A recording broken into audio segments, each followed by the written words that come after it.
โอ้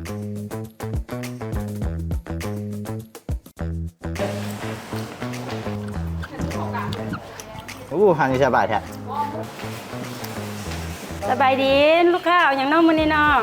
เอาเฟืองงัวเด้อถ้วย เปลืองวัวถ้วยหนึงเชิญนางค่ะเด้อเปลืองวัวเนาะอันนี้เดี๋ยวเอาหยัง มีอย่างไรเนาะเมนู มีข้าวปุ้นมีเฟอมีข้าวผัดอาหารตามสั่งเอาอย่างเนาะ ขอบคุณเพื่อน เอาข้าวปุ้นถ้วยหนึง เด้อปลากระดาษเด้อ เชิญนางค่ะเด้อปุ้นหนึงเนาะจังหน่อยเนาะ คือเป็นลูกค้าไหลเนาะ เชิญโอ๊ยมันลูกค้าหลายเนาะเอาข้าวปุ้นบ่เอาเชิญนางค่ะจังหน่อยเสิร์ฟให้เด้อจริงๆอ่ะเจ้า เอาเลย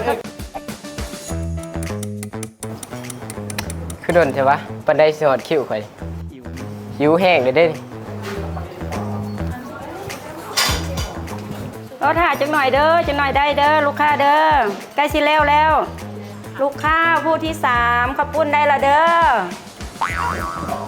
ลูกค้าผู้ที่3 ของผู้ใด ของผู้ใดเมาได้ของ ต้องข่อยวะ ของลูกค้าผู้ที่3ข้าวปุ้นด้วยนี่ ของค่อยที่ค่อยมาก่อน ของลูกค้าผู้ที่3ของ ของข่อยตี้มาเสือท้าไม่ขาเบิ่ง เอาของไผ่แทบวันนี้ อันนี้เป็นของลูกค้าผู้ที่3บ่นี่ข่อยก็บ่จืดของผู้ใดเนาะนี่เนาะ ปัญหาเหล่านี้จะหมดไปเพียงแต่ฐานใส่เครื่องเอินคิวหรือ Restaurant Pager เครื่องนี้ Restaurant Pager เครื่องนี้เหมาะกับห้านกาเฟ่หรือห้านอาหารที่ต้องรับหลายๆคิวต่อมือแล้วฐานจะบ่พลาดทุกๆออเดอร์สนใจสามารถติดต่อตามข้อมูลที่ขึ้นอยู่เทิงหน้าจอได้เลย